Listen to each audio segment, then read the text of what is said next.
आज चाहिँ छोजो लेक बुद्ध पकको अलिकति मुनि छोजो लेकको छोजो रेस्ट्रोमा हामी आएका छौँ र यहाँ चाहिँ विशेष गरी बिहे है एनिभर्सरी पार्टी बर्थडे पार्टीहरूको लागि चाहिँ this is I think one of the most suitable place है। यसरी सजाइएको छ यहाँनिर कुनै विशेष कार्यक्रमको लागि होला, तर आज भने हामी चाहिँ एउटा फ्यामिली पार्टी परिवार सबै भेला भएर चाहिँ यहाँनिर बेलुकी पख घुम्न आएका छौँ र चिसो लाग्दाखेरि पिउनेलाई प्रशस्तै चिसोको दबाई पनि यहाँ देखिँदैछ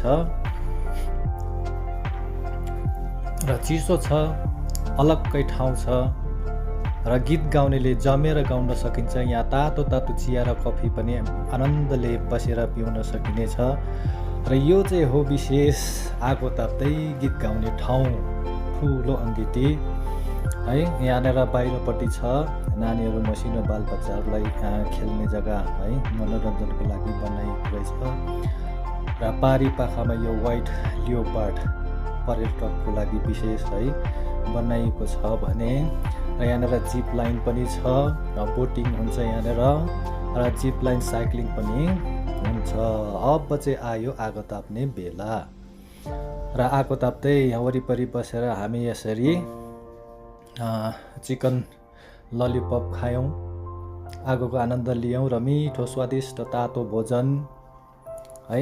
नानीहरूले यसरी है सबैले मनोरञ्जन गर्ने ठाउँ यहाँ छ। आउनुहोस् तपाईँहरूले पनि यहाँनिर छोजो लिनु